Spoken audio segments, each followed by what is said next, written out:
Herzlich willkommen beim Belimo Wissensseminar.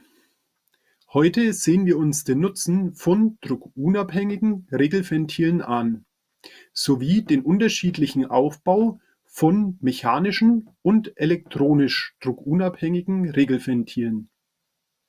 Das Seminar bezieht sich auf physikalische Grundgesetze. Somit ist es herstellerunabhängig und allgemeingültig. Mein Name ist Jürgen Schubert und ich darf Sie heute durch das Seminar begleiten.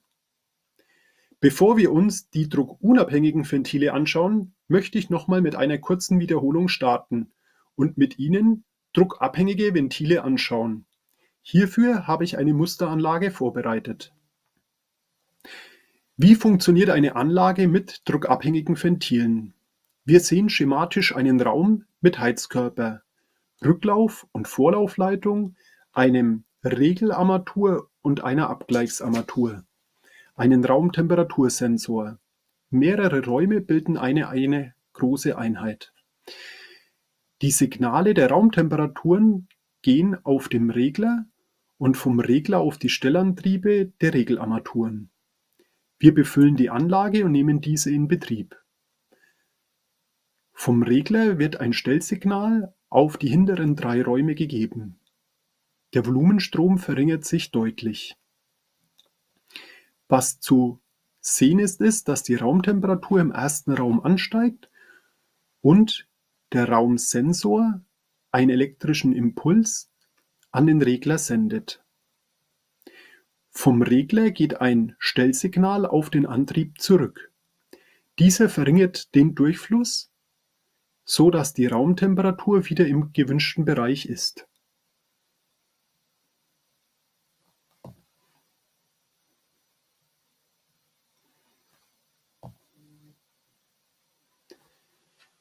Im oberen linken Bereich sehen wir nun eine Grafik. Auf dieser Grafik ist die Zeitachse und die Temperaturerhöhung eingetragen. Was wir sehen, an der Stelle, an welcher die hinteren 3 Armaturen sich vom Durchfluss verringert haben, hat im ersten Raum eine Temperaturerhöhung stattgefunden. Dies ist ein Überheizen und sorgt für einen Mehrverbrauch an Energie.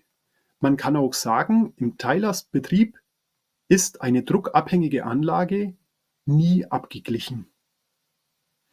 Was das für Auswirkungen hat, sehen wir uns im späteren Teil des Seminars genauer an.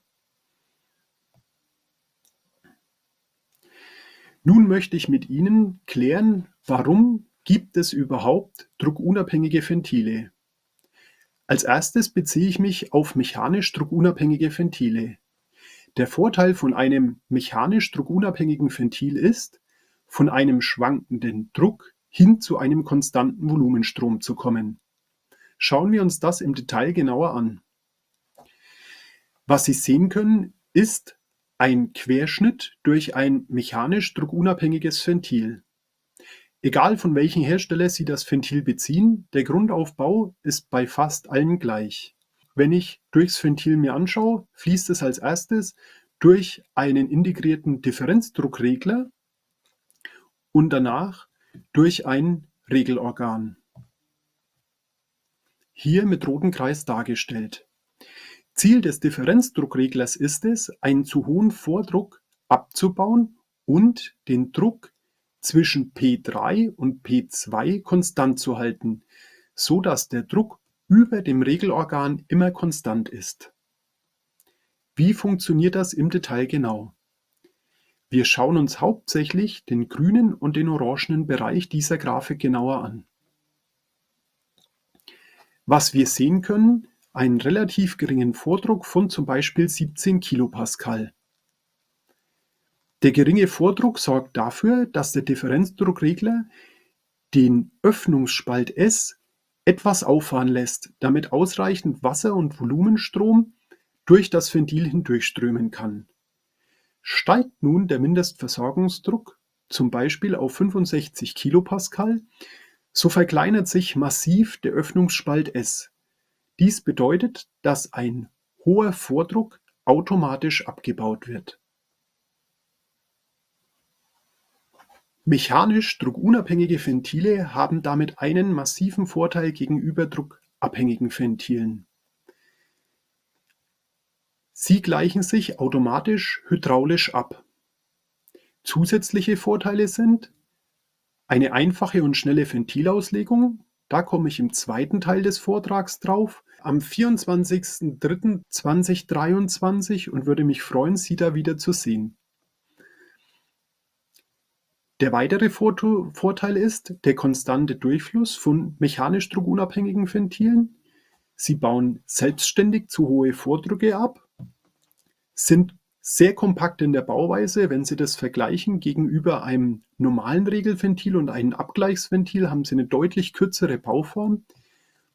Und ein sehr angenehmer Vorteil: Sollte später eine Umnutzung oder eine Änderung in der Anlage stattfinden, sind diese Ventile sehr flexibel und können sehr gut eingebaut und weiterverwendet werden. Manches, was Vorteile hat, birgt auch Nachteile. So ist es auch mit mechanisch druckunabhängigen Ventilen. Einer der größten Nachteile ist der sogenannte Mindestwirkdruck, auch von manchen Herstellern Mindestversorgungsdruck genannt. Der beträgt bei kleinen Ventilen DN15 bis DN20 meist zwischen 15 und 22 Kilopascal, also zwischen 1,5 und 2,2 Meter Wassersäule. Das ist für mich ein Wert, mit dem man leben kann, wenn man dafür im Umkehrschluss die Vorteile sieht, die oben stehen. Wenn ich allerdings weiter mir die größeren Armaturen anschaue, dann sehe ich, dass der Mindestwirkdruck deutlich größer wird. Bei DN40 bei vielen Herstellern meist schon über 30 Kilopascal und bei noch größeren Armaturen bis zu 65 Kilopascal.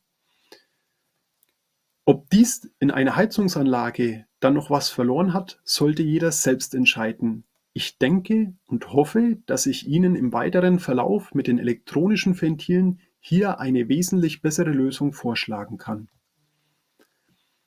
Was noch zu vermelden ist und was noch wichtig ist: Die Rückmeldung des Volumenstroms geht nur über errechnete Werte. Dies aber nur mit einer geringen Genauigkeit von mindestens plus minus 20%. Meist ist die Differenz aber deutlich größer. Schauen wir uns nun die elektronisch druckunabhängigen Ventile genauer an. Ein elektronisch druckunabhängiges Ventil funktioniert ähnlich wie ein mechanisches. Es sorgt dafür, dass der Volumenstrom permanent konstant gehalten wird, allerdings nach einem völlig anderen Wirkprinzip.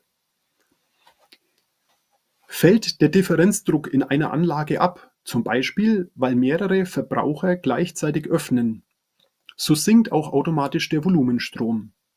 Das elektronisch druckunabhängige Regelventil erkennt das automatisch und öffnet einfach ein Stück weiter, so dass Soll- und Ist-Volumenstrom sich automatisch angleichen.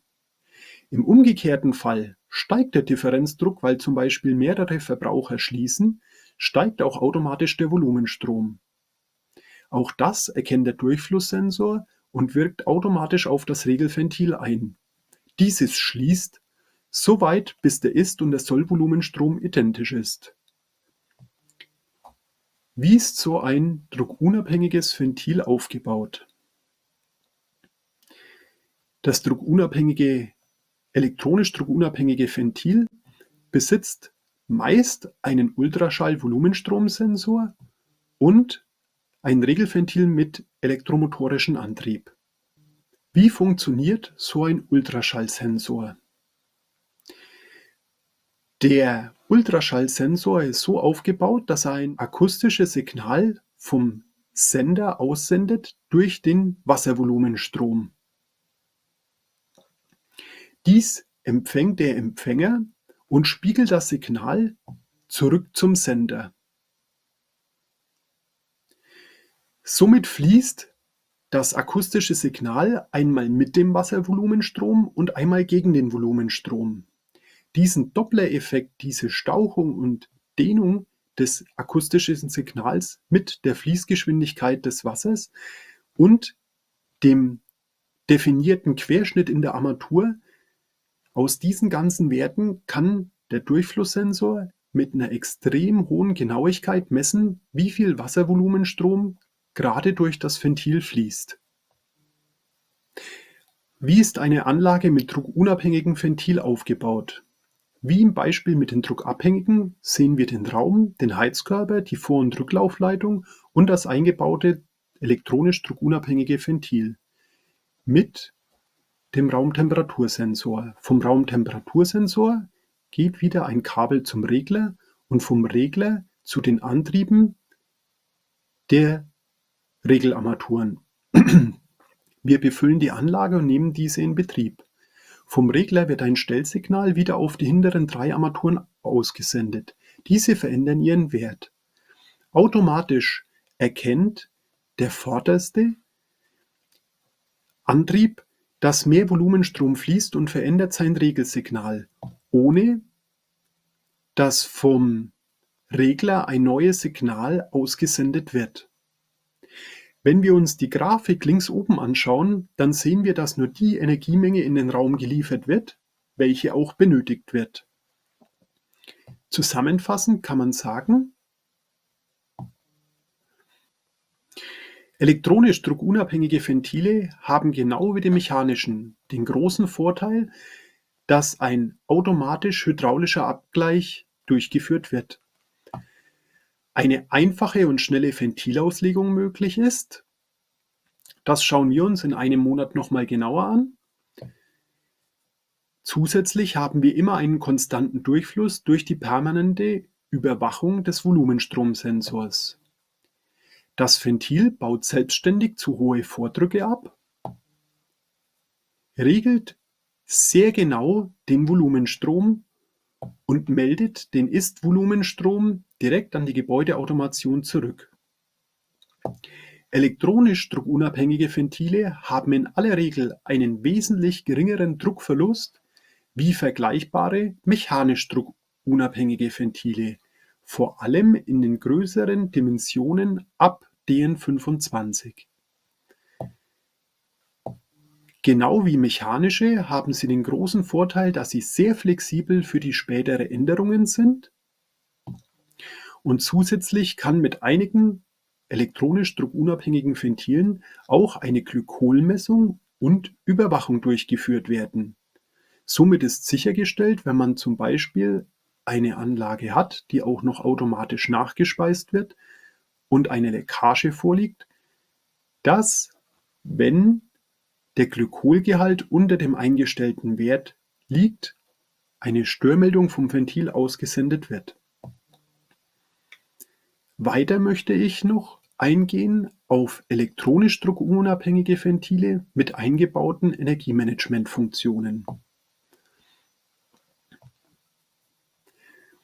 Zusätzlich zu den Vorteilen der elektronischen Ventile haben Ventile mit Energiemanagement noch folgende Vorteile.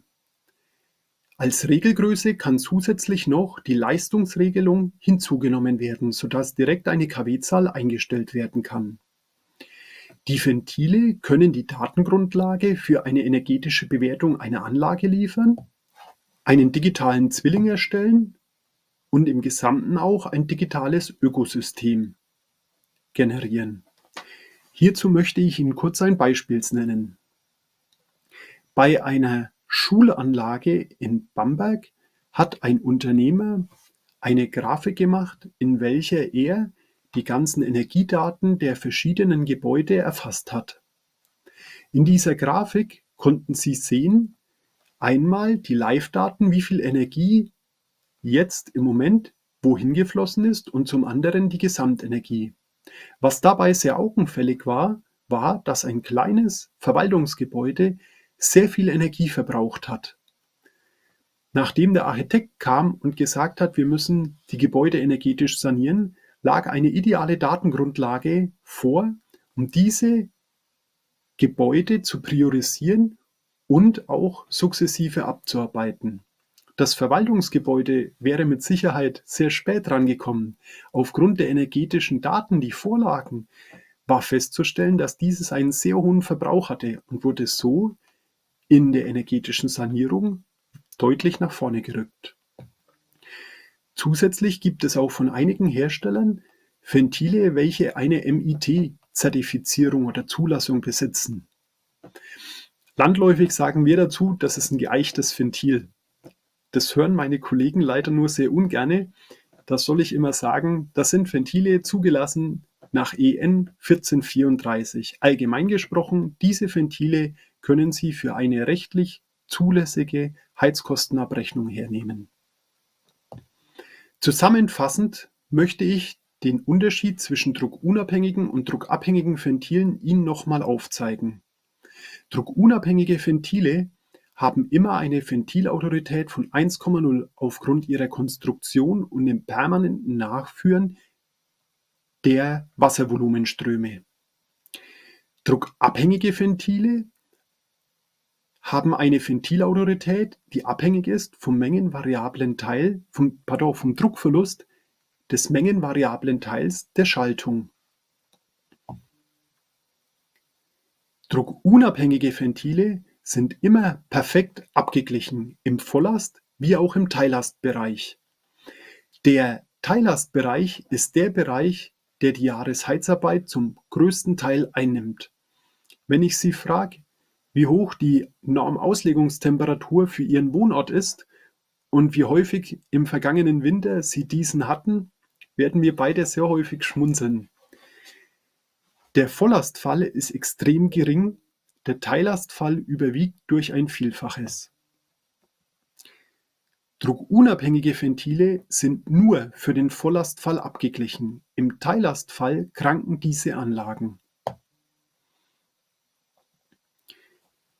Druckunabhängige Ventile, Sie bauen das Ventil ein und mit Einstellen des Ventils ist der hydraulische Abgleich erledigt.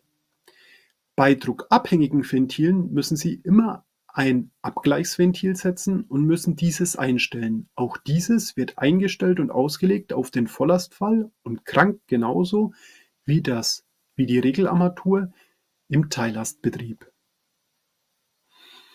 Eine Erweiterung ist mit druckabhängigen Ventilen meist problemlos möglich, ohne dass Sie bauliche oder Umbauten im Bestand machen müssen. Bei druckabhängigen Armaturen müssen Sie immer die gesamte Anlage nachrechnen und meist müssen Sie zumindest die Abgleichsarmatur neu einstellen oder im schlimmsten Fall auch ein neues Regelarmatur einbauen, damit weiterhin eine gleiche oder hohe Ventilautorität besteht. Druckunabhängige Ventile, egal von welchem Hersteller, haben immer einen sehr großen Einsatzbereich. Der Vorteil ist, dass Sie mit einem Ventil sehr viel abdecken können und müssen nicht, wie bei druckabhängigen Ventilen, auf starre KVS-Werte zurückgreifen.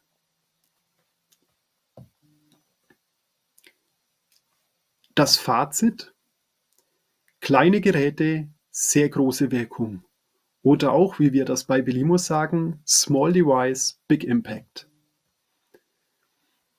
Als Handout senden wir Ihnen gerne den Applikationsleitfaden postalisch zu. Senden Sie uns bitte eine E-Mail mit Ihren Kontaktdaten an training@belimo.de oder nutzen Sie den QR-Code. Im Applikationsleitfaden finden Sie noch mehr Hintergrundinformationen rund um das Thema druckunabhängige Ventile. Haben Sie noch Fragen oder Anregungen zum Webinar oder haben Sie ein Schema von Ihren Projekten und Fragen dazu oder möchten mit uns darüber diskutieren? Dann kontaktieren Sie uns und senden Sie uns eine E-Mail unter training@belimo.de oder wenden Sie sich an einen meiner Kollegen. Wir werden Ihnen zeitnah antworten oder uns mit Ihnen in Verbindung setzen. Ihnen eine friedliche Zeit und bleiben Sie gesund.